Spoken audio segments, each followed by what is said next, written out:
بسم الله الرحمن الرحيم.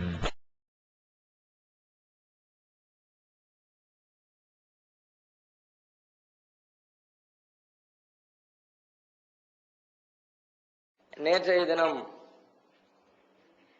திருமறை குர்ஆன் எவ்வாறு உலகத்திலே தோன்றக்கூடிய புதிய புதிய பிரச்சனைகளுக்கு தீர்வுகளை தன்னகத்தே கொண்டிருக்கிறது, எவ்வாறு அந்த தீர்வை உலகத்திற்கு வழங்கி கொண்டிருக்கிறது என்ற தத்துவங்களை பார்த்தோம். அதிலே மொழி சம்பந்தமாக சொல்லுகிற பொழுது தமிழ் மொழி பேசக்கூடிய மக்களுடைய எண்ணிக்கை 1 கோடி என்ற ஒரு தகவலை நேற்றைய தினம் சொன்னோம். 1 கோடி அல்ல, 10 கோடிங்கிறத 1 கோடின்னு வாய் தவறி சொல்லி 10 கோடின்னு மண்டையில நினைச்சுக்கிட்டு 10 கோடியை சொல்றோன்ற நினைப்புல 1 கோடின்னு வார்த்தை தவறுதலா வந்துருச்சு. சகோதரர்கள் அதை திருத்திக் கொள்ள வேண்டும். அடுத்ததாக திருமறை குர்ஆன் இன்றைக்கு நவீன கால பிரச்சனைகளுக்கெல்லாம் என்னென்ன கொண்டு வந்து வைக்கிறோமோ அத்தனை கேள்விகளுக்கும் அத்தனை பிரச்சனைகளுக்கும் மிக தெளிவான அழகான வழிகாட்டுதலை முன்வைக்கிறது. அதிலும் குறிப்பாக உயிரின பெருக்கம். இன்றைக்கு அல்லாஹ் ரப்புல் ஆலமீன் படைத்திருக்கிற பல்வேறு உயிரினங்கள், மனித குலம் முதற்கொண்டு விலங்குகள், கால்நடைகள், பறவைகள், மீனினங்கள், பூச்சி, புழு ஆகிய எத்தனையோ பல்வேறு உயிரினங்கள், மரம், மட்டை, செடி கொடிகள், அந்த அடிப்படையில் அமைந்திருக்கிற உயிர்கள், இப்படி எல்லா உயிர்களும் தன்னைத்தானே பெருக்கிக் கொண்டே இருக்கிறது. ஒரு உயிரை அல்லாஹ் ஆரம்பத்தில் படைத்தான். அந்த உயிர் அடுத்த உயிரை, தனக்கு பிறகு 2-3 உயிர்களை உருவாக்கிவிட்டு அது மரணிக்கிறது. அதற்கு பிறகு வரக்கூடியது அது மீண்டும் உயிர்களை உருவாக்குகிறது. இப்படியாக உயிரின பெருக்கம் என்பது பல்கி பெருகிக் கொண்டே போகிறது. மனித குலத்தினுடைய எண்ணிக்கை பெருக்கம் 1 துவங்கி 600 கோடியை தாண்டி இன்றைக்கு உலகம் சென்று கொண்டிருக்கிறது. ஒரு புறத்திலே மக்கள் தொகையை கட்டுப்படுத்த வேண்டும் என்ற ஒரு தவறான புரிதலினால் உண்டான கோஷங்களும் கோரிக்கைகளும் பல்வேறு அரசாங்கங்களின் சார்பிலே வைத்துக் கொள்ளப்பட்டுக் கொண்டு இருக்கிறது. இந்த தருணத்தில் இந்த உயிரின பெருக்கம் குறித்து இஸ்லாமிய மார்க்கம் அற்புதமான தகவல்களை உலகத்திற்கு சொல்கிறது. குறிப்பாக அல்லாஹ் ரப்புல் ஆலமீன் ஒவ்வொரு உயிர்களையும் ஒவ்வொரு விதமாக அதனை ஆய்வு செய்து பார்த்தால் எவ்வாறு இனப்பெருக்கம் நடைபெறுகிறது என்பதனை ஆய்வுக்கு நாம் எடுத்துக்கொண்டோம் என்று சொன்னால், ஒவ்வொரு உயிர்களை ஆய்வு செய்கிற பொழுதும் அதிசயத்தக்க வகையிலே வித்தியாசமான முறையிலே இந்த உலகத்தை எல்லாம் படைத்தாளக்கூடிய இறைவனுடைய வேதம் தான் இந்த திருமறை குர்ஆன் என்பதை அசைக்க முடியாத நம்பிக்கையை நமது உள்ளத்திலே கொண்டு வந்து சேர்க்கக்கூடிய வகையிலே அது அற்புதமான பல செய்திகளை தன்னகத்தை கொண்ட ஒரு துறையாக இந்த உயிர்களை பெருக்கக்கூடிய உயிரின பெருக்கம் குறித்த துறை இருக்கிறது. மனிதர்கள் உயிர்கள் பெருகிக் கொண்டிருக்கிறது.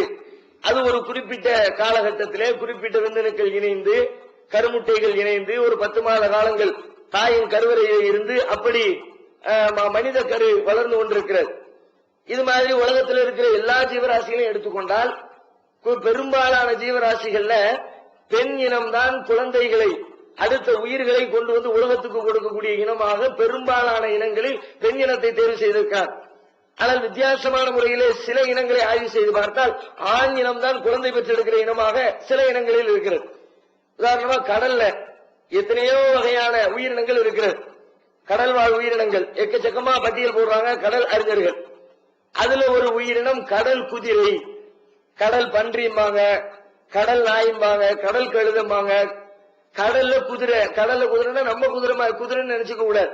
உள்ள யாரோ ஏறி உட்கார்ந்து சவாரி செஞ்சு ஓட்டிட்டு போறாங்க போல இருக்குது. போருக்கு போகும்போது அப்படி அந்த அர்த்தத்திலே அது ஒரு வகை மீனினம். அதற்கு அப்படி பெயர் சூட்டி இருக்கிறார்கள். அந்த கடல் குதிரை என்ற அந்த உயிரினத்தை எடுத்துக்கொண்டால் அதுல பாத்தீங்கன்னா இனப்பெருக்கம் செய்ய வேண்டிய தேவை ஏற்படக்கூடிய கட்டத்தில் அந்த ஆண் இனமும் பெண்ணினமும் சேர்கிறது.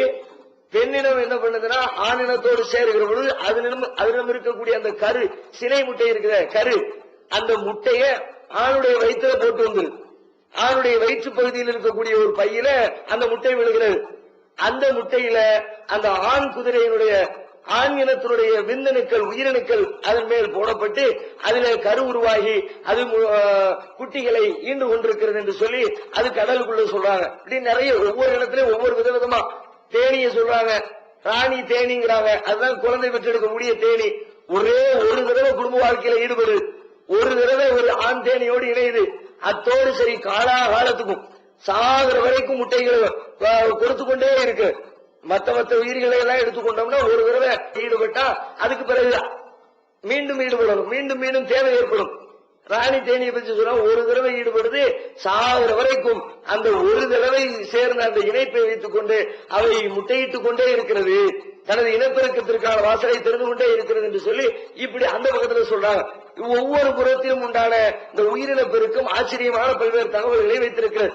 அல்லாஹ் ரப்பல் ஆலமீன் இந்த மனித இனத்தை பெருக்குவதற்காக என்ன வேலையை செய்து வைத்திருக்காங்க என்று சொன்னால், அடிப்படையாக உயிரினம் மனித இனம் இந்த உலகத்துல வாழணும், மனித இனம் உலகத்துல தலைத்து நீடிச்சு நிக்கணும்.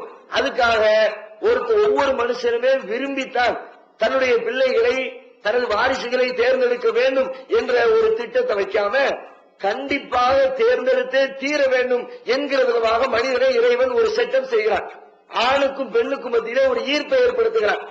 ஆண் பெண் இருக்கிறவள, பெண்ணை ஒரு ஆண் இருக்கிறாள், ஆணை ஒரு பெண் இருக்கிறாள். இது மாதிரி ஆண் பெண் ஈர்ப்பு இருக்கிறது மனித உல விருத்தியினுடைய சந்ததிகள் பெருக்கத்தினுடைய அடிப்படையை அல்லாஹ் ரப்பல் ஆலமீன் அங்கதான் வச்சிருக்கிறான். ஆணும் பெண்ணும் நேசம் கொள்ளுதல், இந்த மைய புள்ளியில தான் மனித குலத்தினுடைய இனப்பெருக்கத்தை அல்லாஹ் ரப்பல் ஆலமீன் அமைத்து வைத்திருக்கிறார். ஒருவர் மீது இன்னொருவருக்கு விருப்பம் இல்லைன்னு வச்சுக்குவோம். ஒருத்தர் மேல ஒருத்தருக்கு வெறுப்பு தான் இருக்குது. ஆம்பளை பார்த்தா பொம்பளைக்கு வெறுப்பா இருக்குது, பொம்பளை பார்த்தா ஆம்பளைக்கு வெறுப்பா இருக்குது. எங்குடி மனுஷன் தலைக்கும் நாம எவ்வளவு பேர் இருக்கிறோமோ இத்தோட மூத்தாயிரம், அத்தோட மனிதன் அழிஞ்சு போயிடும். அதான் அல்லாஹ் ரப்பல் ஆலமீன் சொல்லி தர்றான் 30வது அத்தியாயத்தினுடைய 21வது வசனத்துல, ஒமின் ஆயாத்திஹி அன் கலகலக்கும் மின் அன்ஃபுசிக்கும் அஸ்வாஜன் லிதஸ்குனு இலைஹா வஜஅல பைனக்கும் மவத்தன் ரஹ்மா.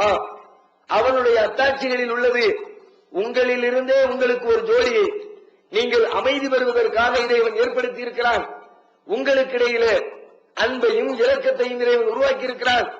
அது அவனுடைய சான்றுகளில் உள்ளது, அவனுடைய அத்தாட்சிகளில் உள்ளது என்று திருமறை குர்ஆன் சொல்லு. அதை சிந்திச்சு பார்த்தாலே இறைவனையும் இறைவனுடைய ஆற்றலையும் அவன் இந்த உலகத்திலே செய்து கொண்டிருக்கக்கூடிய அந்த வேலைகளையும் புரிந்து கொள்வதற்கான வாய்ப்பு இருக்கிறது.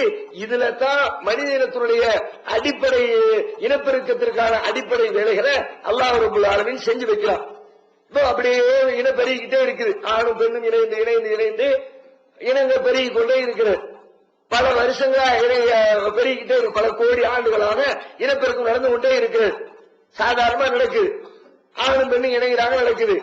முந்தைய காலத்துல சில நேரங்கள் என்ன ஆகும், ஆணிடத்துல ஏதாவது ஒரு கோளாறு அல்லது பெண்ணிடத்துல ஏதாவது ஒரு கோளாறு, ஏதோ ஒரு கோளாறு இருந்தால் சில காரணங்களினால் சில கோளாறுகளினால் ஆண் இனமும் பெண் இனமும் இணைந்தால் கூட வாரிசு உருவாகாமல் கருத்தரிக்காமல் இனப்பெருக்கம் ஏற்படாமல் தடைபட்டு போகிறது.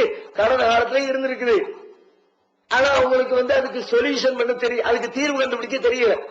கடந்த கால மனிதர்களை பொறுத்த வரைக்கும் புள்ள பிறக்கலப்பா, என்ன பண்றது, அங்க இங்க தொழுவோம், துவா செய்வோம், இந்த மாதிரி கேட்டு பார்ப்போம், இல்லையா இல்லன்னா இல்ல, அத்தோட முடிஞ்சு போச்சு. இப்படித்தான் பல்லாயிரக்கணக்கான ஆண்டுகள் உலகத்திலே ஓடி இருக்கிறது. ஆனால் இன்றைக்கு வாழக்கூடிய நவீன கால மனிதன் அந்த காரணங்களை கண்டுபிடித்து என்ன காரணத்திற்காக இவனுக்கு குழந்தை பிறப்பு தள்ளி போகிறது, என்ன காரணத்திற்காக இந்த தம்பதியருக்கு குழந்தை பிறக்கவில்லை, ஆணை எடுத்து ஆய்வு செய்கிறார். ஆணுக்கு குழந்தை பிறப்பதற்கு என்னென்னலாம் இருக்கணும், அது எல்லாம் கரெக்டா இருக்குதா? ஒரு பெண்ணுக்கு குழந்தை பிறக்க வேண்டும் என்று சொன்னார், அந்த பெண்ணுக்கு என்னெல்லாம் இருக்கணும் எல்லாத்தையும் எடுத்து லிஸ்ட் போட்டு பாக்குறாங்க. எல்லாம் கரெக்டா இருக்குதா, அதுல ஏதாவது கோளாறு இருக்குதா, இருந்தா அந்த கோளாறு சரி செய்யறது எப்படி என்று அந்த ஆய்வுகளில் வளர்ந்து ரெண்டு பேரும் இயற்கையா சேராமலேயே இவரிடத்தில் ஆண்மை இருக்கிறது, இவரிடத்தில் நல்ல உயிரிழக்கள் இருக்கிறது, அந்த பெண்ணிடத்திலேயோ போதுமான அளவுக்கு உடல் திரகாத்திரம் இருக்கிறது, அவருக்கு அந்த குழந்தை பெறக்கூடிய அந்த சினை முட்டைகள் கருமுட்டைகள் இருக்கிறது. ஆனா வழியில போற இடத்துல தடை இருக்குது, ரெண்டு ஒன்னா சேர்ற இடத்துல ஏதோ அடப்பு இருக்குது பாக்குறாங்க. அந்த அடப்பு இருக்குதா, அப்ப ஒன்னும் பிரச்சனை இல்ல, அந்த அடப்பை வேற விதத்துல சரி பண்ணிக்கலாம். ஆணிடம் இருந்து உயிரினமே எடு, பெண்ணிடம் இருந்து அந்த சினை முட்டை எடு, ரெண்டையும் எடுத்து வெளியில வச்சு ஒரு குழாயில போட்டு டெஸ்ட் டியூப் பேபிங்கிறாங்க, சோதனை குழாய் குழந்தை வெளியில ஒரு கருப்பை மாதிரியான ஒரு இடத்துல வச்சு ரெண்டையும் சேர விட்டு கரு உருவானதுக்கு பிறகு ஒரு 2 நாள் 3 நாள் கரு வளர்ச்சி அடைய செஞ்சு வளர்ந்ததுக்கு பிறகு தூக்கி உள்ளுக்குள்ள அந்த தாயினுடைய அந்த பெண்ணுடைய கருவறைக்குள்ளே வைத்து இனிமே நீ உள்ளுக்குள்ளே வளர்ந்துக்க.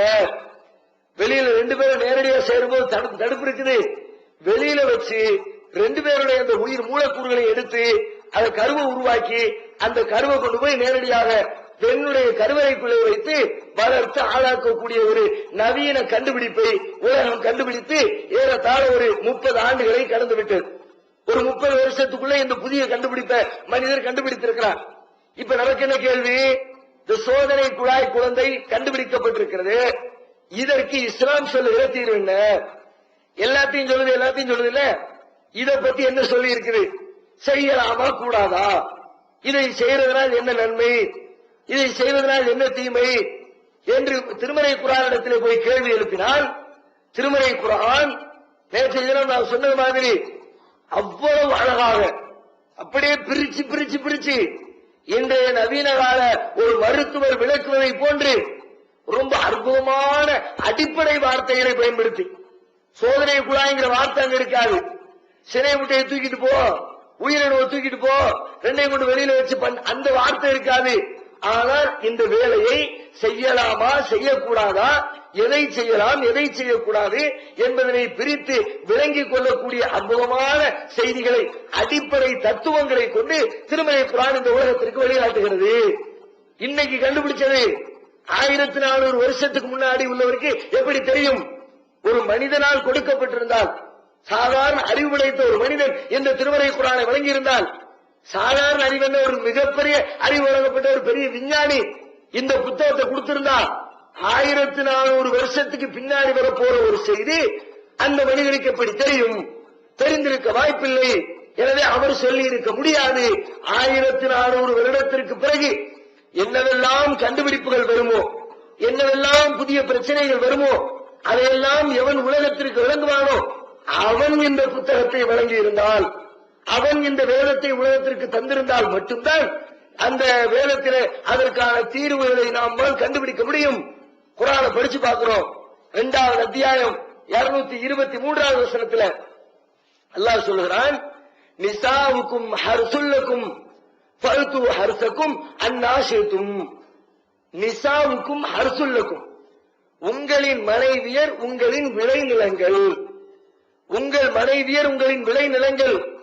ஃபல்து ஹர்சக்கும் அன்னாஷிதும், உங்கள் விளைநிலத்திலே நீங்கள் விரும்பியவாறு விதைத்துக் கொள்ளுங்கள், விரும்பியவாறு வாருங்கள். ஓ மனைவி உன்னுடைய வயக்காடு, ஓ மனைவி உன்னுடைய வாரிசை உருவாக்கி கொடுக்கக்கூடிய ஒரு இடம். அங்க நீ போய் எப்படி உனக்கு எப்படி முடியுதோ அப்படி விதைச்சுக்க. நேரடியாக உங்கள் இருவருடைய உடலும் சேர்ந்து விதையை உற்பத்தி செய்து நாத்து நடுகிறீர்களா? நட்டுட்டு போங்க.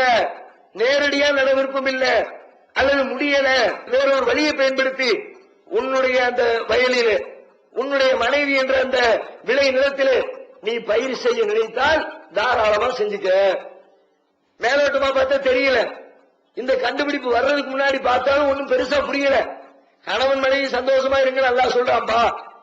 30 வருஷத்துக்கு முந்தி படிச்சவங்களுக்கு அப்படிதான் விளங்கிருக்கும். 30 வருஷத்துக்கு முன்னாடி படிச்சவங்களுக்கு எப்படி விளங்கும்?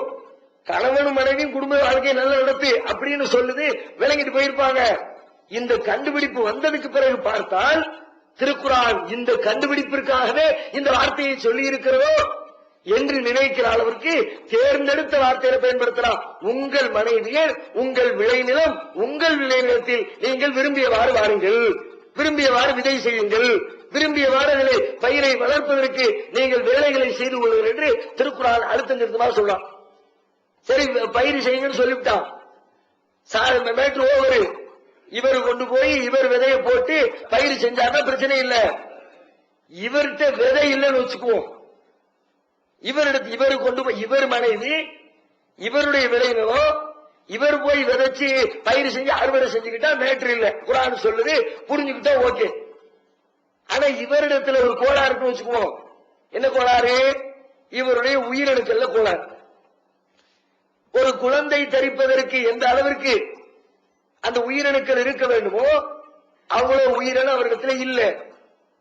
இப்ப என்ன பண்றது? இருந்துச்சுன்னா இவர் விதைச்சுக்குவாரு, நேரடியாகவோ மறைமுகமாகவோ விதைத்துக் கொள்வார். இப்ப இல்லை என்ன பண்றது? இல்லை, கடந்த காலத்துல இல்லைன்னா முடிச்சுட்டு உட்கார்ந்துருப்பாங்க, அவ்வளவுதான் நமக்கு விதின்னு நினைச்சுக்கிட்டு இருப்பாங்க. ஆனால் இல்லைன்னு சொன்ன உடனே மருத்துவத்துறை தலையை போட்டு பிக்குது. மருத்துவர்கள் ஆய்வு செய்யறாங்க. இதுக்கு என்ன சொல்யூஷன் சொல்றது? கொண்டா சொல்லி ஆய்வு செஞ்சு கண்டுபிடிக்கிறாங்க. ஒண்ணும் கவலைப்படாதப்பா, ஒண்ணும் பிரச்சனை இல்ல, அதுக்கு நாங்க ஒரு மாற்று வழி ஏற்படுத்துறோம். என்ன மாற்று வழி? உன்னிடத்துல உயிரணி இல்லையா, எங்க இடத்துல பேங்க் இருக்கு.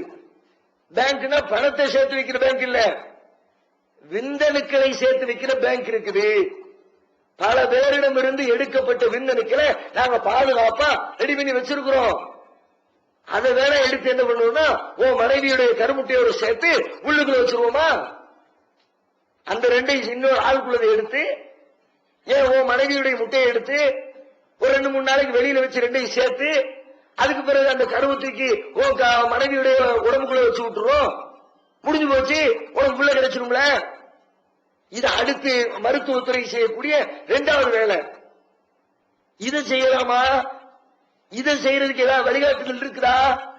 இதுல ஏதாவது பிரச்சனை இருக்குதா? ஆய்வு செஞ்சு பார்த்தா இந்த காரியத்தை செஞ்சா அவ்வளவு கேடு உலகத்துக்கு. நான் என்னுடைய உயிரணுவை கொண்டு என் மனைவி இடத்துல பயிர் செஞ்சு என் பிள்ளைகளை உருவாக்குற எந்த கோளாறும் இல்ல, எந்த பிரச்சனையும் இல்ல. என்னிடத்துல உயிரணு இல்லைன்னு சொன்ன உடனே அடுத்தவன் உயிரணுவை எடுத்து என் மனைவியுடைய கர்ப்பப்பைக்குள்ள போறதுக்கு நான் ஒரு காரியத்தை செய்தேன் என்று சொன்னால் பல்வேறு கோளாறுகள் அதனால் இந்த உலகத்தில் ஏற்படும். முதல்ல என்ன ஏற்படும்? நான் என் பிள்ளை இல்ல, ஆக்சுவலி இன்னொருத்தருடைய உயிரணு தானே. அப்ப என் மனசுல நான் எனக்கு புள்ள வேணும்னு நினைச்சாலும் சமுதாய நிர்பந்தத்தினால என்னப்பா புள்ள இல்லையா புள்ள இல்லையான்னு கேட்கிறாங்க, என்ன பண்றதுன்னு தெரியல, ஏதாவது ஒரு வழியில உங்களுக்கு புள்ள கிடைச்சா சரி அப்படின்னு நான் இன்னொருத்தனுடைய விந்த வாங்கி உயிரிழவு வாங்கி புள்ள கிடைக்கிறதுக்கு நான் ஏற்பாடு பண்ணா கூட உண்மையில எனக்கு உண்மை உலகத்துக்கு தெரியாது. எனக்கு தெரியும் இந்த பிள்ளை என் பிள்ளை இல்ல, வேற யாருக்கோ உள்ள புள்ள, யாருடைய மூலக்கூறோ இருக்குது, ஏன் மூலக்கூறு இல்ல, ஏன் பிள்ளை இல்லன்னு ஒரு தகப்பன் நினைச்சா என்ன ஆகுறது? வாரிசுகளுடைய வாழ்க்கை அவ்வளவு முடிஞ்சு போச்சு. இந்த புள்ள என் புள்ள இல்லைன்னு ஒரு தகப்பன் நினைச்சா அது என் பிள்ளையா இல்லையான்னு டவுட் வந்தா கூட, டவுட் வந்தாலே வாழ்க்கை நாசமா போயிடும். இங்க கன்ஃபார்மா தெரியுது இது என் பிள்ளை இல்லைன்னு. என்னத்துக்கு ஆகும்? நாளாக அந்த எண்ணம் வளர்ந்துகிட்டே போகும். புள்ள மேல பெத்த பிள்ளைக்கு மேல இருக்கிற பாசம் இந்த வாடகை பிள்ளை மேல இருக்காது. எவனுக்கோ உள்ள பிள்ளைதானே, என்ன ஆகும்? பிள்ளைகளுடைய படிப்புல கவனம் செலுத்த மாட்டேன், பிள்ளைகளுடைய தேவையை நிறைவேற்ற மாட்டேன், பிள்ளைகளுக்கு நல்ல ட்ரெஸ் எடுத்து கொடுக்க மாட்டேன், பிள்ளைய நல்லவர்களை கவனிக்க மாட்டேன். சரி இப்ப என்ன எப்படி இருந்தா என்ன என்ற உணர்வுக்கு வந்து ஏன் பிள்ளையாது? ஊர்ல எத்தனையோ பிள்ளை இருக்குது. அது மாதிரி இந்த பிள்ளைய நினைச்சா பிள்ளையுடைய வாழ்க்கை போகுமா இல்லையா? எவ்வளவு பெரிய கேள்விக்குறி ஏற்படுத்துறோம். யாருடைய விந்தனமே எடுத்து நீனா உள்ள வச்ச, நீயே வச்சுவிட்டு நீனே டவுட் பட்டு நீனே சந்தேகம் வந்து நீனே உன் பிள்ளை இல்ல நினைச்சிட்டு உட்கார்ந்துருந்தா பிள்ளையுடைய வாழ்க்கை கெட்டு போகுது. அது மட்டும் இல்ல, எல்லா சமுதாயத்திலும் உலகத்தில் இருக்கிற எல்லா இடத்திலும் எல்லா பக்கமும் வச்சிருக்கிற ஒரு பழக்கம் ஒண்ணு இருக்கு. இன்சியல் போடுற பழக்கம் இருக்குல்ல, இன்சியல் போடுறோம் பிள்ளைக்கு முன்னாடி, பேருக்கு நம்ம பேருக்கு முன்னாடி நம்முடைய தகப்பனார் பேருடைய முதலெழுத்தை போட்டு அரபி மொழியில வித்தியாசமா கொஞ்சம் வித்தியாசமா போடுவாங்க. நாம முன்னாடி ஒரே ஒரு எழுத்தை மட்டும் சுருக்கி போடுவோம். அவங்க என்ன பண்ணுவாங்கன்னா முழு பேரையுமே சேர்த்து போட்டுருவாங்க. கூப்பிடும் போது பேசும்போது வைக்கும் போது எல்லாம் ஒரே மாதிரி. இன்னாருடைய மகன் இன்னார், அப்துல் காதர் ஹசன் முஹித்தீன், ஹசன் முஹித்தீனுடைய மகன் அப்துல் காதர், இப்படித்தான் சேர்த்து சேர்த்து சொல்லுவாங்க. இதைத்தான் இன்சில் சொல்றோம். எதுக்கு இந்த இன்சில் முறை வந்தது? இன்சில்னால என்ன பிரயோஜனம்? யாராவது கேட்டாங்கன்னா நீ யாரு பிள்ளைன்னு கேட்டா சொல்லிக்கலாம். அடையாளப்படுத்தணும்னா இன்னாருக்கு தம்பி அப்படி சொல்லிக்கலாம். என் தம்பி நல்ல ஃபேமஸா இருந்தாங்கன்னா அவனுடைய அண்ணன் நான் சொல்லிக்கலாம். அல்லது என் மனைவி நல்ல ஃபேமஸா இருந்தா அவனுடைய கணவன் நான் சொல்லிக்கலாம்.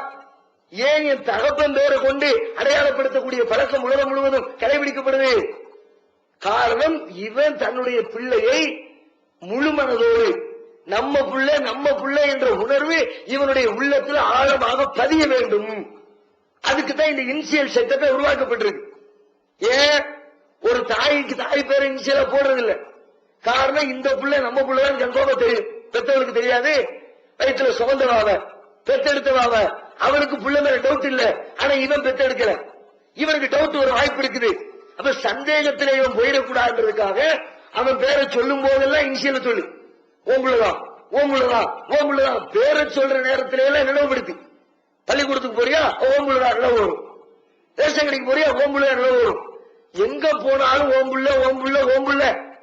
பிள்ளைய பத்தி அறிமுகப்படுத்துற இடத்துல பூரா ஓம்புள்ள ஓம்புள்ள திரும்ப திரும்ப சொன்ன என்ன ஆகும்? சைக்காலஜிக்கலா உள்ளத்துல அது பதியும்ல. எதை திரும்ப திரும்ப கேட்கிறோமோ, எதை திரும்ப திரும்ப பேசுறோமோ, அதுதான் நம்ம உள்ளத்துல ஆழமா பதியும். இப்ப இங்க என்ன நடக்குது? இன்சியலை திரும்ப திரும்ப சொல்றதுனால இது நம்ம பிள்ளை நம்ம பிள்ளை நம்ம பிள்ளை என்ற உணர்வு ஏற்பட்டு அவன் தனது பிள்ளையை நல்ல முறையிலே பாதுகாப்பான், பிள்ளைக்கு தேவையான ஒத்துழைப்புகளை செய்வான், பிள்ளைக்கு தேவைப்படக்கூடிய எல்லா விதமான தேவைகளையும் பூர்த்தி செய்வான். அதுக்காக வேண்டிதான் இந்த இன்சியல் செட்டப்பையே உலகத்தில் உருவாக்கி இருக்கிறாங்க.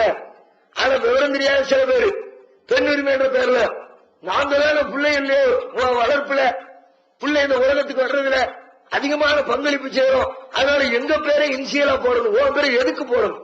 இன்சியல் எதுக்கு போடல? உன் பேரை போடுறது என்ன புண்ணியம்? உனக்கு டவுட்டா? உன் பிள்ளையா இல்லையா உனக்கு சந்தேகமா? உனக்கு சந்தேகத்துக்கு வேலை இல்லையே. உன் பேரை போட வேண்டிய அவசியம் இல்லையே. சந்தேகத்திற்குரிய வாசல் ஆணிடத்திலே திறந்திருக்கிறது. அதை அடைக்கிறதுக்கு தான் இன்சியல் தேவை. அல்லது என்ன பண்ணு, தாயுடைய இன்சியலை போட்டுக்க. எப்ப போடு? தகப்பை யாருன்னு தெரியாடி போடு. தகப்பை அல்லது தகப்பை இல்லாடி போடு. அப்பம் போட்டா சைவத்துக்கு நியாயம். தகப்பை இருக்கும்போது தாயுடைய பெரிய இன்சியல் அல்லாவே குரான்ல ஒரு இன்சியலை சொல்றான். தாய் பெயரை இன்சியலா பயன்படுத்தி சொல்றான். நம்ம தகப்பன் பேரை இன்சியலா போடணுங்கிறோம். அல்லாஹ் குரான்ல ஒரு ஆளுக்கு இன்சியல் போட்டு வச்சிருக்கிறான். அவருடைய தாயார் பேரை இன்சியலா போட்டு அல்லாஹ் சொல்றான். யாரு? ஈசா அலைஹிஸ்ஸலாம். இறை தூதர்கள் ஒரு முக்கியத்துவம் வாய்ந்த இடத்தை பெறக்கூடிய இறை தூதர்கள் அவங்களும் ஒருத்தர். அவங்கள பத்தி சொல்ற இடத்துல பூரா எப்படி சொல்லுவாங்களா? ஈசபிட மரியம், மரியமுடைய மகன் ஈசா. வெறுமனே ஈசான்னு சொல்ல மாட்டாங்க. மரியமுடைய மகன் ஈசா, மரியமுடைய மகன் ஈசா. ஒரு இடத்துல சொல்றான், மரியம உம்மஹு ஆயத்தன், மரியமுடைய மகனையும் அவரது தாயாரையும் நாம் ஒரு அத்தாட்சியாக ஆக்கி வைத்திருக்கிறோம். மரியத்தையும் அவர் பிள்ளையும் அத்தாட்சி ஆக்கி வச்சு, சிம்பிளா சொல்லலாம்ல, மரியத்தையும் மரியத்துடைய பிள்ளையும் ஒரு அத்தாட்சி ஆக்கி வச்சிருக்கோம் சொல்லலாம். அப்ப கூட அப்படி சொல்ல மாட்டேங்கிறான். மரியமுடைய மகனையும் அந்த மகனுடைய தாயையும் ஒரு அத்தாட்சியாக ஆக்கி வைத்திருக்கிறோம். அடுத்து கொடுத்து சொல்றான், மரியத்துக்கு தான் இவன் பிள்ளை. ஏன்? அங்க தகப்பன் இல்ல. அல்லாஹ்வுடைய குதிரத்தால், இறைவனின் வார்த்தையால், இறைவனின் கட்டளையால் உருவான ஈசா அலைஹிஸ்ஸலாம் இல்ல. தாயுடைய பேரை இன்சியலா போட்டா இப்ப யாருக்கு இல்ல? யாருக்கு அது இல்லாம இருக்குமா? எல்லாத்துக்கும் இருக்கிறது. இல்லாம உலகத்துல யாரும் பிறக்கிறது இல்ல உலகத்துல. இப்ப இன்சியல் தாய் தந்தை பேர் தான் போடப்படணும். அதுக்கு காரணம் கூட நம்ம பிள்ளைங்கிற உணர்வு வர வேண்டும்.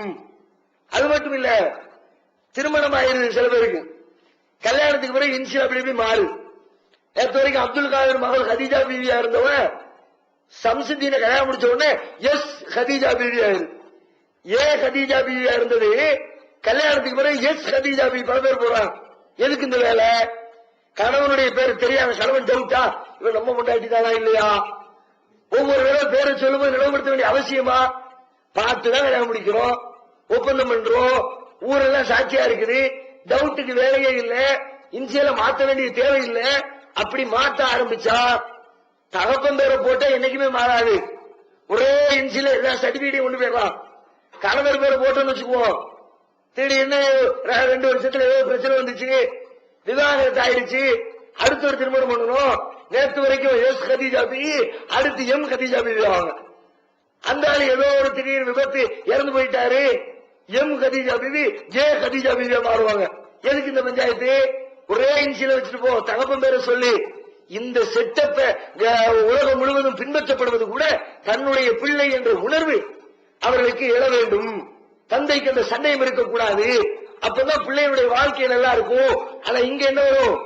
அடுத்தவருடைய உயிரணுவில் இந்த பிள்ளை உருவாயிருக்கின்றது தெரிஞ்சா, அந்த நினைப்பு வந்தால் நம்ம பிள்ளை இல்ல நம்ம பிள்ளை இல்ல நம்ம பிள்ளை இல்ல நினைச்சு நினைச்சு நினைச்சு அந்த பிள்ளையின் மீது வெறுப்பு, கோபம், ஒரு பாசம் இல்லாமல் அந்த பிள்ளையுடைய வளர்ச்சியில முக்கியத்துவம் கொடுக்காமல இவனுடைய வாழ்க்கை வந்துடும், பிள்ளையுடைய வாழ்க்கை கெட்டுவிடும். அது மட்டுமா, கொஞ்சம் காலத்துக்கு பிறகு பிள்ளைக்கு தெரியுதுன்னு வச்சுக்குவோம், ரொம்ப காலத்துக்கு ஒரு 20 வயசு ஆகுது. அப்ப ஏதோ ஒரு காரணங்களால, ஏதோ ஒரு பிரச்சனையினால சம்பந்தப்பட்ட அந்த மருத்துவர்கள் அவங்களை இவங்களை எல்லாம் பார்க்கும்போது அல்லது இந்த பிரச்சனையில கூட இருந்தவருக்கும் இவருடைய தகப்பனாருக்கும் சண்டை வந்துருச்சு. ஒரு 20 வயசுக்கு பிறகு அந்த ஆள் இந்த பிள்ளைகிட்ட சொல்லி கொடுத்துட்டார். என்ன ஆகும்? பிள்ளையினுடைய உள்ளத்துல தந்தையின் மீது இருக்கிற பாசம் வரும். இவர் நம்ம தாப்பா இல்ல, நம்ம அப்பா இல்ல, நம்மள பெற்றவர் இல்ல, இவருடைய மூலக்கூறுல நம்ம உருவாங்க, நம்ம தகப்ப யாரா இருப்பான், அது யாருன்னு தோன்றுவான். தேவையில்லாத பிரச்சனைகளை கொண்டு வந்து கொடுக்கும். அடுத்தவருடைய உயிரிழமை கொண்டு வந்து நம்முடைய மனைவியுடைய கருப்பையில கரு உருவாக்க செய்வது ஏற்படக்கூடிய விளைவு பிள்ளைக்கும் தந்தைக்கும் மத்தியில ஒட்டுறவை ஒரு பாசத்தை கொடுத்து குறைச்சிரும். அது மட்டும் இல்ல, அதை விட பெருசா பொய் சொல்லக்கூடாது. எல்லாரும் ஒத்துக்கொள்ளக்கூடிய ஒரு மேட்டு. ஏமாத்தாத, பொய் சொல்லாத, மோசடி செய்யாத, அடுத்த சொத்துக்கு ஆசைப்படாத. எல்லா மதங்களையும் சொல்லுவாங்க, எல்லா மனிதர்களும் போதிப்பாங்க. இது உண்மையில யாருடைய சொத்து? இது ஏன் சொத்தா? நான் ஏன் சொத்துன்னு சொல்லிக்கிறேன். பிள்ளைய அடுத்தவருடைய உயிரிழமை வாங்கி பிள்ளைய பெற்றெடுத்த பிறகு என் பிள்ளைங்கிற இது பொய்யா இல்லையா? ஒரு மோசடியா இல்லையா? அடுத்தவனுக்கு சொந்தமான ஒரு பொருளை எனக்கு சொந்தமானது என்று எப்படி நான் சொல்ல முடியும்? இது ஒரு மோசடி. அடுத்தவருடைய சொத்தை சொன்னா மட்டும் மோசடி இல்ல, அடுத்தவருடைய காசை பிடுங்கிறது மட்டும் மோசடி இல்ல, அடுத்தவனுக்கு சொந்தமான பொருளை என் பொருள் என்று சொல்வது மட்டும் மோசம் இல்ல, அடுத்தவனுக்கு சொந்தமான பிள்ளையை என்னுடைய பிள்ளை என்று சொன்னா அதுவும் மோசடி. அப்போ ஒரு இந்த சோதனை குழாய் குழந்தையில என்னுடைய விந்தனவின் மூலமாக எனது மனைவிக்கு கருக்கொள்ள செய்தால் அந்த சோதனை குழாய் குழந்தை ஓகே. வேறொருத்தருடைய விந்தனவை கொண்டு வந்து போட்டு அதிலிருந்து கரு உருவாக்க செஞ்சா இவ்வளவு பிரச்சனை வருது. தந்தை பாசம் குறையுது, பிள்ளை பாசம் குறையுது. அது மாதிரி அடுத்தவனுக்குரியத சொந்தம் கொண்டாடுற அந்த நிலைமை உருவாகுது. இப்ப என்ன செய்யணும்? ஒரு நல்ல வழிகாட்டி நூலாக இருந்தால் என்ன செய்யணும்? வெறுமனை ஓ மனைவிப்பா, ஓ மனைவி நீ பயிர் செஞ்சுக்க, நீ செஞ்சாலும் சரி, அடுத்தவனுக்கு செஞ்சாலும் சரி அப்படின்னு போனா சிக்கலா இல்லையா? இவ்வளவு பெரிய கேடுகட்ட காரியத்திற்கு, இவ்வளவு மோசமான ஒரு காரியத்திற்கு, இவ்வளவு தீமைகளை உருவாக்கக்கூடிய காரியத்திற்கு அனுமதி வழங்கலாமா? அனுமதி மறுக்கணும், செய்யாதேன்னு சொல்லணும்.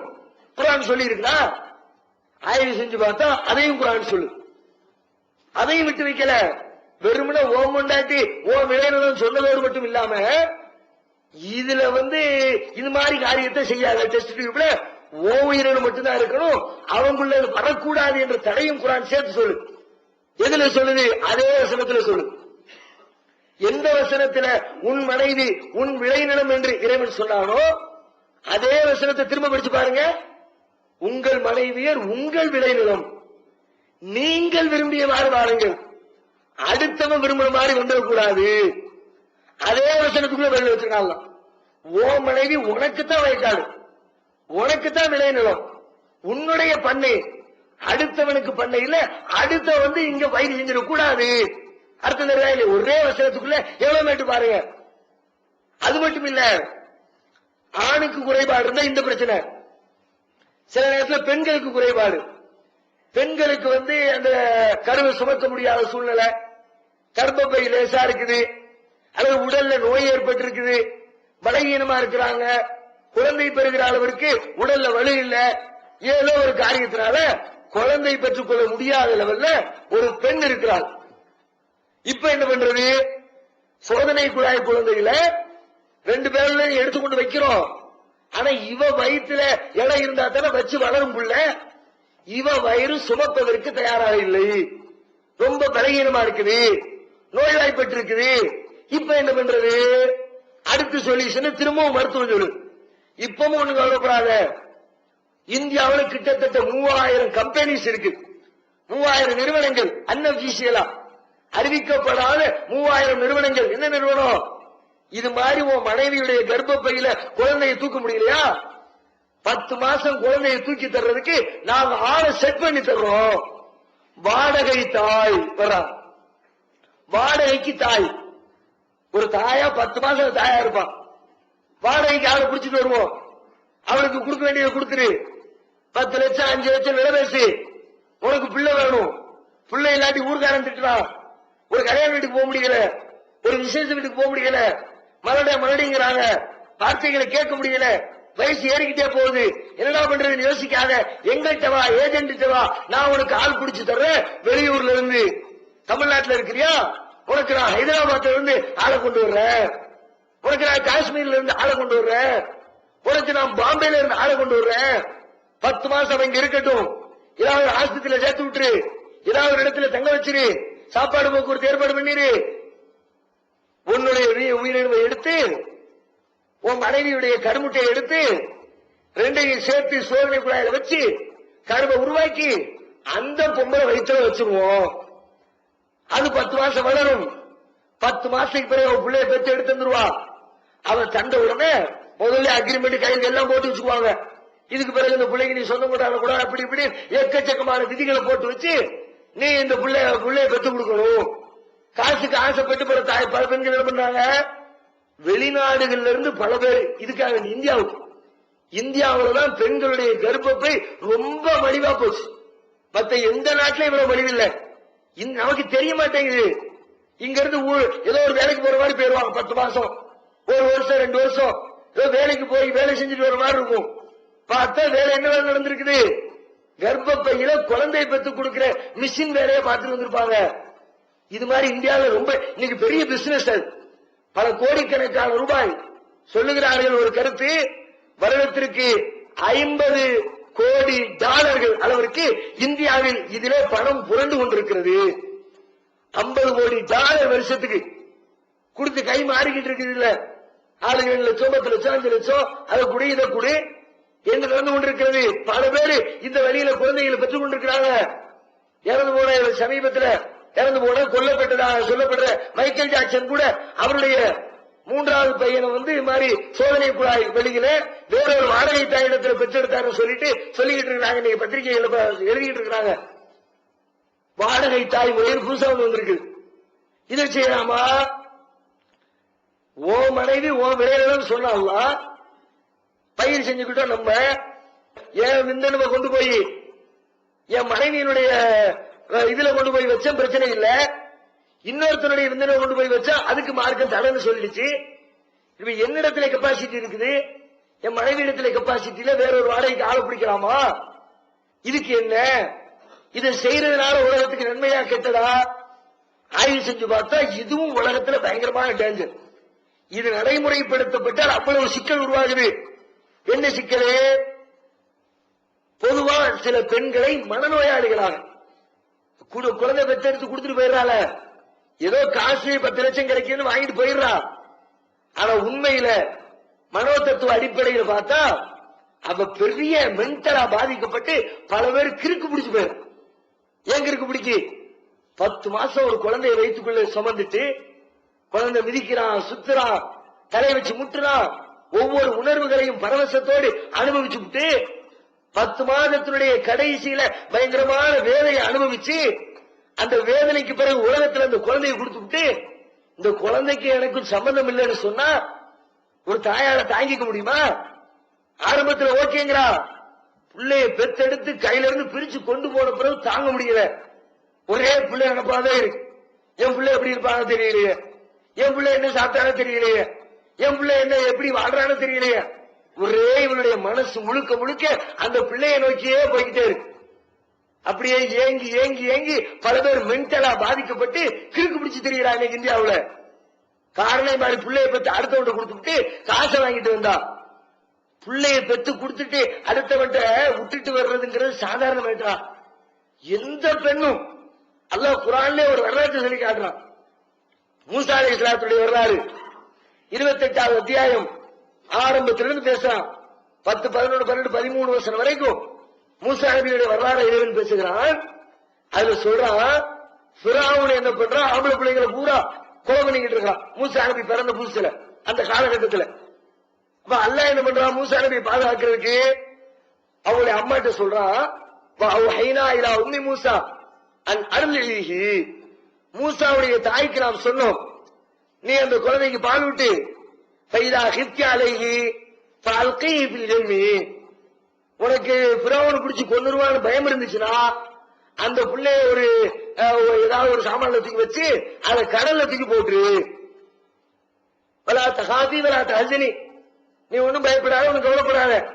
இன்னா ராத்துஹு இலைக்க வஜாயிலுஹு மினல் முர்ஸலீன், அந்த புள்ளைய உன்கிட்ட திரும்ப கொண்டு வருவோம், அந்த பிள்ளைய ஒரு இறை தூதராகவும் நாம் ஆக்குவோம் அப்படின்னு அல்லாஹ் சொல்றான். அல்லாஹ் சொல்றானேன்னு சொல்லி பேச்சு கேட்டு குழந்தைய தூக்கி கடல்ல போட்டாச்சு. அல்லாஹ் சொல்லிவிட்டாங்க பிள்ளைய கொண்டு வருவேன்னு திருப்தியா இருக்கணுமா இல்லையா? உன் பிள்ளை இறை தூதரா மாற போறான்னு அல்லாஹ்வே கேரண்டி கொடுத்திருக்கிறான்ல, அப்ப மனசு படபடப்பு இல்லாம இருக்கணுமா இல்லையா? தாயுடைய மனசு படத்துக்கிட்டே இருக்கு. அல்லாஹ்வே கேரண்டி கொடுத்தாலும் ஒரு தகப்பன் கொண்டு போற வச்சுக்கோ பிள்ளைய, தகப்பனாரு அல்லது தாத்தா பாட்டி யாராவது ஒருத்தர் பிள்ளைய தூக்கிட்டு வெளியே போறாங்க, தன் தாய்க்கு பயம் வருமா? ஐயோ பிள்ளை போயிடுச்சு நினைக்குமா? தகப்பன் தானே கொண்டு போயிருக்கான், தாத்தா தானே கொண்டு போயிருக்காரு, பாட்டி தானே தூக்கிட்டு போயிருக்கு, அதுதான் திரும்ப வந்துருமே. ஒரு தகப்பன் கொண்டு போனா கூட பதட்டம் இல்லை, ஒரு தாத்தா பாட்டி தூக்கிட்டு போகும்போது பதட்டம் இல்லை. இப்ப இங்க அல்லாவே கேரண்டி கொடுக்குறான், அவன் எடுத்த மாதிரி நீ போடு, ஏன் பொறுப்பு, பிள்ளைய கொண்டு சேர்க்கிறது ஏன் பொறுப்புன்னு அல்லாஹ் அவ்வளவு உறுதியா பக்காவ கேரண்டி கொடுக்குறான். போட்ட பிறகு திருப்தி இல்லை அம்மாவுக்கு. என்னத்தான் இருந்தாலும் பெற்றவங்க இல்லையா, வயிற்றுல சுமந்தவங்க இல்லையா, மனசு போட்டு அடிச்சுக்கிட்டே இருக்குது. அவங்களுடைய சகோதரி மூசாவுக்கு இன்னொரு சகோதரியை கூப்பிட்டு அனுப்புறாங்க, போ காலத்திலே ஊத்தி குஸ்தி தஞ்சுருமீன் அப்படியே தெரியாம பார்த்துட்டே போ, யாரும் பார்க்காத மாதிரி அதை ஒட்டி அந்த ஆத்தை ஒட்டி கரையை ஒட்டி நீ நடந்து போய்கிட்டே இரு, புள்ள எங்க போகுதுன்னு பாத்துட்டு வா. புள்ள போது நேரா போய் பிறவன் கையில பிறவன் மனைவி கையில கிடைக்கும். ஆம்பளை பிள்ளைய பார்த்தாலே கொல்லணும் துடிக்கக்கூடிய கையில போய் கிடைச்சிருச்ச, என்ன நடக்க போதோ தெரியலையான்னு பாத்துக்கிட்டு இருந்தா அந்த அம்மா தூக்கி கையில வைத்துக் கொண்டு நம்மளே வச்சுக்குவோங்க, இத நல்ல பிள்ளையா இருக்குது, நமக்கு ஒரு பிள்ளையா இருந்துட்டு போறான், நமக்கு இவன் ஹெல்ப் பண்ணுவா, பிள்ளையை வச்சுக்கொள்வோம் என்று சொல்லி அந்த அம்மா சொல்ல சரி பிறவன் ஒத்துக்கொள்ள அல்லாஹ் குர்ஆன்ல சொல்லி காட்டுறான். விவரம் தெரியாம தனக்கு ஒரு தலைவலியை பிறவனும் ஹாமானும் ஏற்படுத்திக் கொண்டார்கள். அது போன்ற ஹசனா தனக்கு ஒரு எதிரியையும் தனக்கு கவலை பெறக்கூடிய காரியத்தையும் அந்த மூசாவை எடுத்துக்கொண்டதினால் அவர்கள் எடுத்துக்கொண்டார்கள். மூசாவை தூக்கும் போதே தலைவலியை சேர்த்து தூக்கிட்டான், விவரம் கேட்டமா பிறவனு தூக்கிட்டாங்க. அல்லாஹ் பேசுறான், உம்மி மூசா பாரிகா, மூசாவுடைய தாயுடைய உள்ளம் வெறுமை அடைந்தது, பிள்ளை இழந்துட்டமே. இங்காதத்தில துபதீபிகி லவ்லார் ரபத்னா அலா கல்வியா, நாம மட்டும் அவருடைய உள்ளத்தை உறுதிப்படுத்தி இருக்கலன்னா இங்காதத்தில துபதீபி எம்புள்ளதான்னு வெளிப்படுத்தி உண்மையை சொல்லி கடைசியில சிக்கல்ல மாட்டியிருப்பாங்க. நாம அவர்கள் மூமினாக இருக்க வேண்டும் என்பதற்காக வேண்டி, இறை நம்பிக்கை கொண்டோரில் ஒருவராக ஆக வேண்டும் என்பதற்காக வேண்டி அவருடைய உள்ளத்தை உறுதிப்படுத்தி அமைதியாரு நம்ம செஞ்சு வச்சவங்க. அல்லாஹ் என்ன காட்டு இந்த வரலாறு, அல்லாவே கேரண்டி கொடுக்கிறான் திரும்ப தருவோம்னு சொல்லி. ஆனாலும் அந்த தாயுடைய உள்ளம் எத்தனை வேதனைப்படுகிறது. நம்ம பிள்ளைய கடலத்துக்கு போட்டோமே, நம்ம பிள்ளை என்ன ஆகுங்க தெரியலையே, பிள்ளைய பாக்குறதுக்கு கண்காணிக்கிறதுக்கு ஒரு ஆள் அனுப்பி அந்த பிள்ளையின் மீது தாயுடைய உள்ளம் சார்ந்து செல்கிறது. ஏன்னா பெத்தெடுத்தவ வளர்த்தவ கஷ்டப்பட்டவ வயிற்றுல வச்சு சுமந்தவ. இப்ப இங்க இவருடைய நிலைமை என்ன, காசுக்கா வேண்டி 10 மாசம் சுமந்து கொடுத்துட்டு வந்தால வேதனையில துடிக்கிறா, மனநோயாளியா மாறி போயிடா, கிறுக்கு பிடிச்சு மெண்டல் ஆஸ்பத்திரியில கூட்டமா சேர்ந்துகிட்டு இருக்கிறா. இவ்வளவு பெரிய காரியம், இவ்வளவு பெரிய மோசமான ஒரு விளைவை ஏற்படுத்தக்கூடிய காரியத்தை சரி காண முடியுமா? செய்யுங்கள் என்று சொல்ல முடியுமா? அதுக்கு அனுமதி தர முடியுமா? அதாவது பரவாயில்ல, பிள்ளைய பெத்து கொடுத்துட்டா அவ போயிட்டா, இவன் தூக்கிட்டு வந்தால, தூக்கிட்டு வந்தவன் நல்ல முறையில் வளர்ப்பான்னு நினைக்கிறீங்களா? வளர்க்கணும்னா கொண்டு வந்தா, ஆனா ஒரு பெத்த தாய் வளர்க்கிற மாதிரி கையில வாங்கின தாயால் வளர்க்க முடியாது. குழந்தை பருவம் என்பது பல்வேறு தேவைகளை உள்ளடக்கி இருக்கிற பருவம். எதுவுமே தெரியாம உலகத்துல பிறகு குழந்தை பிறக்கிற நேரத்தில் ஏதாவது தெரியும், ஒரு அறிவில்ல. அல்லாஹ் அப்படித்தான் சொல்லி காட்டுறான், பலகீனத்திற்கு மேல் பலகீனமாக பெற்றெடுத்த உங்க தாயுடைய வயிற்றுல நீங்க வந்தீங்க, ஒன்னும் தெரியாம வெளியே வந்து ஏதாவது தெரியுமா? சாப்பிட தெரியுமா? குடிக்க தெரியுமா? தூங்க தெரியுமா? தேவைகளை சொல்ல தெரியுமா? அதை மட்டும்தான் தெரியும். அழகையை தவிர வேற ஒண்ணும் தெரியாது. வயிறு பசிக்குதா வீச்சு கத்த வேண்டும். வயிறு பசிக்கு பாலுதான்னு கேட்க தெரியுமா? எறும்பு கடிச்சிருச்சு தட்டி விடுன்னு சொல்ல தெரியுமா? அதைத்தான் தெரியும். சரி தூக்கம் வருது தொட்டில போடுன்னு சொல்ல தெரியுமா? அதைத்தான் தெரியும். ஒண்ணுக்கு போயிடுச்சு ஈரமா இருக்குது நெச நெசன் இருக்குது தொட்டில மாத்தி போடுன்னு சொல்ல தெரியுமா? அதைத்தான் தெரியும். அழுகையை தவிர வேற ஒண்ணுமே தெரியாது. பலகீனத்திற்கு மேல் பலகீனம், பிறருடைய உதவியும் ஒத்துழைப்பும் இல்லை என்று சொன்னால் அந்த நிமிஷத்துல அந்த புள்ள மௌத்து. அப்ப அந்த பிள்ளையை பராமரிச்சு ஒரு கோழி தன் குஞ்ச பொத்தி பொத்தி பாக்குற மாதிரி பார்க்கக்கூடிய ஒரு தாய் வேணும். அது பெத்தெடுத்தவர்களாகத்தான் முடியும். அதனால எதுக்கு பெத்தெடுத்தவர்களாக முடியுதுன்னா, ஒரு பொருள் நம்ம கையில கிடைக்குதுங்க, பயங்கரமா கஷ்டப்பட்டு உழைச்சு சிரமப்பட்டு பல வருஷம் காத்திருந்து கையில கிடைச்சதுன்னா அதை அப்படியே பொத்தி பொத்தி வச்சிருப்போம். அது கெட்டு போயிடக்கூடாது நினைப்போம். அந்த பொருளை குழந்தை என்ற அந்த பிஞ்சு உள்ளத்தை, பிஞ்சு உடலை பாதுகாக்கணும்ன்றதுக்காக வேண்டித்தான் அவ்வளவு கஷ்டத்தை அல்லாஹ் கொடுக்கிறான். எதுக்கு? அல்லாஹ்ட்ட நினைச்சா ஒரு நாள்ல கொடுக்க முடியுமா இல்லையா? ஒரே மாசத்துல பிள்ளைய கொடுக்க முடியுமா இல்லையா? ஏன் 10 மாசம்? எதுக்கு அவ்வளவு சிரமம்? சரி 10 மாசம் உள்ளுக்குள்ளதான் இருந்துச்சு, அதுக்கு பிறகு ரொம்ப சிம்பிளா தூக்கி உள்ள இருந்து வாந்தி எடுக்கிற மாதிரி, வாயில விரல விட்டு வாந்தி எடுக்கிற மாதிரி, சடக்கு எடுத்து கொடுக்கிற மாதிரி ஒரு சிம்பிளா பண்ணி விட்டானா எவ்வளவு கஷ்டம். ஏன் இந்த கஷ்டம்? பயங்கர கஷ்டத்துக்கு பிறகு கிடைக்கும் போது அப்படியே கிடைப்பதற்கரிய பொருள் கிடைச்ச மாதிரி சந்தோஷத்துல துள்ளி குதிப்பான். எப்போதுமே அல்லாஹ் இப்படிதான் செய்வான். சொர்க்கத்துக்கு அனுப்பும் போது கூட, சொர்க்கத்துக்கு போறதுக்கு முன்னாடி நரகத்தை கடந்துதான் சொர்க்கத்துக்கு விடுவான். சடக்கு சொர்க்கத்துக்கு கையில கொடுத்தா அது சொர்க்கத்தினுடைய வெயிட் தெரியாது. அதனால எல்லாரும் நரகத்தை தாண்டிதான் சொர்க்கம். நரகத்துக்கு மேல ஒரு பாலம், குறைஞ்சபட்சம் நரகத்துடைய வெப்பமாகும். நரகத்துக்கு உள்ள கிடைக்கலாட்டி பிரச்சனை இல்லை, கடந்து போகிற பொழுது ஏற்படக்கூடிய அந்த வெப்பத்தினுடைய ஜுவாலை நம் மீது தாக்குறதுக்கு பிறகுதான் சொர்க்கம். எதுக்கு வச்சிருக்கான்? சொர்க்கத்துடைய வேல்யூவேஷன் அப்பதான் புரியும். இப்ப கஷ்டப்படாம கையில 2 லட்சம் ரூபாய் கொடுத்து எதையோ ஆட்டையோ மாட்டையோ விலை கொடுத்து வாங்கிட்டு வந்த மாதிரி வாங்கிட்டு வந்திருக்காங்க. முழுக்க முழுக்க இந்த பெண்ணால் பராமரிப்பாள் என்று உத்தரவாதம் கொடுக்க முடியுமா? புள்ள நோய் நோயின்னு வச்சுக்குவோம், ஒரே எப்ப பார்த்தாலும் எரிச்சல் பட்டு என்னடா பிள்ளை இது தேவையில்லைன்னு ஈஸியா முடிவு எடுத்துருவோம். காரணம், இவ பெத்தெடுக்கல, இவ கஷ்டப்படல, இவ உழைப்ப சிந்தல, பிள்ளையுடைய வாழ்க்கை நாசமா போயிடும். வாடகை தாய் முறைக்கு போனா புள்ள கெட்டு போயிடும், பெத்து கொடுத்தவன் நோயாளி ஆயிடுவா. சரி அதை விடுங்க, 2 பேரும் சேர்ந்து இருக்கும் போது வாடகை தாய் ஏற்படுத்துறாங்க. வாடகை தாய் வயிற்றுல புள்ள 4 மாசத்துல இருக்குது. அப்பம் பார்க்க புருஷனும் முன்னாடி மத்தியில சண்டை வந்து 2 பேரும் விவாகரத்து ஆயிடுச்சு. புள்ள எங்க கொடுக்க? இவன் என்னத்தை பெருசா கொடுத்தான்? என்ன உயிரினு தானே போகுது, போயிட்டு போகுதுன்னு போய்கிட்டு இருப்பான். அந்த பொம்பளை என்னத்தை கொடுத்தா? கருமுட்டையை தானே கொடுத்தா? ஏதோ பெருசு பெரிய இதா இல்ல தான் போயிட்டு போகுதுன்னு போயிட்டானா வயிற்றுல வச்சிருக்கிறவன் நடு ரோட்ல நிக்கணும். எத்தனை கேஸ் அப்படி? இப்ப சமீபத்தில் 2 மாசத்துக்கு முன்னாடி குஜராத்ல மஞ்சின்னு ஒரு பொம்பளை பிள்ளைய பெற்றுட்டு கோர்ட்டுக்கு கேஸ் நடந்துகிட்டு இருக்கான். ஆக்சுவலி இந்த வாடகை தாய் முறை என்பது அரசாங்கத்தின், இந்திய அரசின் சார்பில் அனுமதிக்கப்பட்டதில்லை. ஜப்பான்ல இருந்து ஒரு ஃபேமிலி வந்திருக்கு, புருஷன் கொண்டாட்டியும் 10 லட்சம் ரூபாய் விலை பேசியிருக்காங்க. 10 லட்சம் அமௌண்ட் எல்லாம் பேசி முடிச்சு சோதனை முறையில அந்த குஜராத்தில் இருக்கிற ஒரு பெண்ணுடைய வயிற்றுல பிள்ளைய வளர விட்டாச்சு.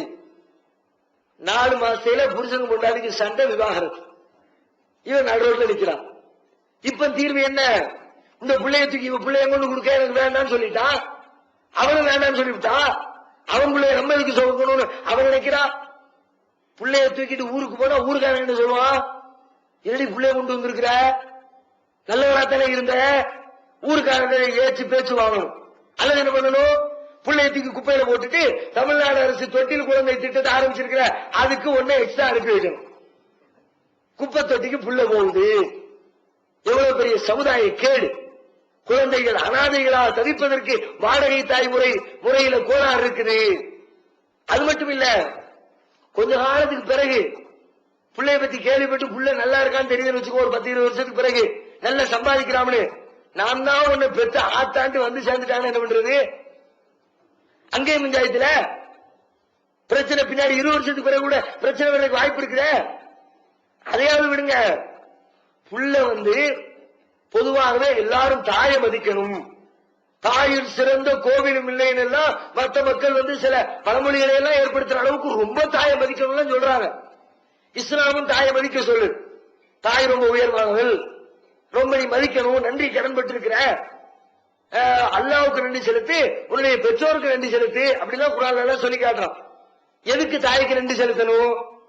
அதை அல்லாஹ் விளக்குறான். அவன் கஷ்டப்பட்டு சுமந்தான், கஷ்டப்பட்டு பெற்றெடுத்தா. ஹமலத்துஹு உம்முஹு குர்ஹன், பலகீனத்திற்கு மேல் பலகீனமாய், சிரமத்திற்கு மேல் சிரமத்தை அனுபவித்து உன்னை சுமந்தால், உன்னை பெற்றெடுத்தால், அவ்வளவு கஷ்டப்பட்டு பெற்றெடுத்த தாய்க்கு நீ நன்றி விடவனா இருக்க வேண்டாமா? அதனால தாய் சொல்றதை கேளு. தாய் முன்னாடி எடுத்தெறிஞ்சு பேசாத, தாயை சீனு கூட சொல்லாத. குர்ஆன்ல அல்லாஹ் ரப்பல் ஆலமீன் சொல்லி தரான். இது எந்த தாய்க்கு உள்ளது? சுமந்த தாய்க்கு தானே. இப்ப புள்ள எந்த தாய்க்கு நன்றி செலுத்திக்கிட்டு இருக்கிறான்? சுமக்காத தாய்க்கு தானே. சுமக்க போய் நீ நன்றி ஆயிருந்தா, இப்ப சுமக்கவே இல்லை, இவனுக்கு நன்றி செலுத்திக்கிட்டு இருக்கிறான். அடுத்தவனுக்கு சேர வேண்டிய நன்றியை தட்டி பறிப்பது மோசடி இல்லையா? அடுத்தவனுக்கு போய் சேர வேண்டிய பாராட்டுகளை, அன்பளிப்பை, பரிசை எனக்கு கொடுன்னு கேட்கிறது ஏமாத்து வேலை இல்லையா? ஒண்ணுமே செய்யாம காசை மட்டும் கொடுத்துட்டு உனக்கு நன்றியை நீ எதிர்பார்க்கிறீ எப்படி? இது மோசம். ஒருத்திக்கு கிடைக்க வேண்டிய இன்னொருத்தி தட்டி படிக்கிறா. இப்படி நிறைய இந்த சிஸ்டத்தை ஏற்றுக்கொள்வதுதான். வாடகை தாயை ஒத்துக்கொண்டால் ஏற்படக்கூடிய கோளாறு நூற்றுக்கணக்கில் இருக்குது. ஒரு நல்ல வழிகாட்டக்கூடிய வேதம் என்று சொன்னால், புத்தகம் என்றால் என்ன செய்யணும்? இதை தடுக்கணும். செய்யாத, மனித குலத்துக்கு கேடு, இது நீ இந்த பக்கம் போவாத சொல்லணுமா இல்லையா? குர்ஆன் சொல்லியிருக்கா அப்படி? குர்ஆன் ஆய்வு செஞ்சு பார்த்தா அதையும் விட்டு வைக்கிற குர்ஆன். ஒரு மேட்டர் சொல்லிவிட்டு அந்த மேட்டர்ல எத்தனை கிளைகள் வருகிறதோ அத்தனை கிளைகளிலும் ஏற்படக்கூடிய அத்தனை பிரச்சனைக்கும் தீர்வு, அதுவும் எதுல? மேல சொன்ன அதே வசனத்தில் தீர்வு. அந்த ஒரே வார்த்தை, வேற எங்கேயும் போகாதீங்க. நிசாவுக்கும் ஹர்சுல்லக்கும், உங்கள் மனைவியர் உங்கள் விளைநிலங்கள், பருத்துவ ஹர்சக்கும் அண்ணா செலுத்தும், உங்கள் விளைநிலத்தில் விரும்பியவாறு வாருங்கள், அடுத்தவன் விளைநிலத்தை பயிர் செஞ்சிடாத. எவ்வளவு அற்புதமான வசனம்! ஒரு வசனம் தான், ஒரு இலக்கியம் சொல்லுதான். அது உள்ளுக்குள்ள வாடகை தாக்கி போகாதுங்கிறது அதுக்குள்ளதான் இருக்குது. அடுத்த ஓ விந்தனுவை கொண்டு போய் அடுத்த இதுல வைக்காது, அதுவும் அதுக்குள்ளதான் இருக்குது. ஓ மனைவி விந்தனுவை, உன்னுடைய விந்தனுவையும் ஓ மனைவியுடைய கருமுட்டையும் சேர்த்து நீ சோதனைக்குள்ளாய் செஞ்சுக்கலாம், அதுவும் அதுக்குள்ளதான் இருக்குது. ஒரே ஒரு வசனம், ஒரே ஒரு வார்த்தை ஒரு பிரச்சனை சம்பந்தப்பட்ட அத்தனை தெளிவுகளையும் தருகிறது. படைச்ச ரப்புல் ஆலமீனை தவிர வேற யாரால சொல்ல முடியும்? இதை பத்தி தெரிஞ்ச ஒருத்தரை தவிர வேற யாருக்கும் சொல்ல முடியும்? எல்லா பிரச்சனைகளையும் உள்ளடக்கிய ரத்தின சுருக்கமான வார்த்தைகளை கொண்டு அடிப்படை விதிகளை தான் சொல்றான். இன்னும் இந்த வசனத்தை வச்சுக்கிட்டு இன்னும் பிற்காலத்தில் ஏதாவது என்னத்தையாவது கண்டுபிடிப்பான். எதை கண்டுபிடிச்சாலும் சரி எல்லாத்துக்கும் தீர்வு. நீ என்னத்தை கொண்டு வந்தாலும் சரி எல்லாத்துக்கும் இதுல பதில் இருக்கிறது. பதில் இல்லாமல் எதுவுமே இல்லை. சவால் விடுது. என்ன வேணும் என்கிட்ட கேளு. நான் சொல்லாம ஏதாவது இருக்குதா? என்னுடைய வழிகாட்டுதல் இல்லாம ஏதாவது இருக்குதா? குர்ஆன் ரொம்ப தெளிவாக உலகத்திற்கு தன்னை அறிமுகப்படுத்துகிறது. அது மட்டும் இல்ல, மருத்துவத்துறைக்குள்ள நுழைஞ்சோம்னா இப்படி எக்கச்சக்கமா எத்தனையோ தானம் செய்யறோம். உடல்ல இருந்து உறுப்புகளை தானம் செய்யறோம். கிட்டத்தட்ட 20க்கும் மேற்பட்ட உறுப்புகளை உடல்ல இருந்து ஒருத்தர் உடம்புல இருந்து இன்னொருத்தர் உடம்புக்கு டிரான்ஸ்பர் பண்ணலாமா? ரத்த தானம் செய்கிறோம், கண் தானம் செய்யலாம், ஈரல் தானம் செய்யலாம், நுரையீரல் தானம் செய்யலாம், கிட்னி தானம் செய்யலாம். 20க்கும் மேற்பட்ட பொருட்களை ஒருத்தர் இன்னொருத்தருடைய உடம்புக்கு டிரான்ஸ்பர் பண்ணலாம். இன்றைக்கு நவீன மருத்துவம் வளர்ந்திருக்கிறது, அந்த நிலையை அடைந்திருக்கிறது. 1400 வருஷத்துக்கு முன்னாடி உண்டா? அங்க ரத்தத்தை எடுக்கிறதே தெரியாது. ரத்தம் கொட்டுறது மட்டும்தான் தெரியும். குத்துனா ரத்தம் வடியுது, கள்ளத்துக்கு போட்டா ரத்தம் ஓட்டுது, கொட்டுறது மட்டும்தான் தெரியும், எடுக்கிறது தெரியாது. எடுப்பதே தெரியாது இருந்த காலத்தில் அதை எடுப்பதையும் எடுப்பதை பிறருக்கு கொடுப்பதையும் பற்றி ஒருவரால் சொல்ல முடியுமா? திருமலை குர்ஆன்ல கேட்டா அதையும் சொல்கிறது. அதை எவ்வாறெல்லாம் விளக்குகிறது என்பதை இன்ஷா அல்லாஹ் வரக்கூடிய நாட்களில் தொடர்ந்து பார்ப்போம். அல்லாஹ்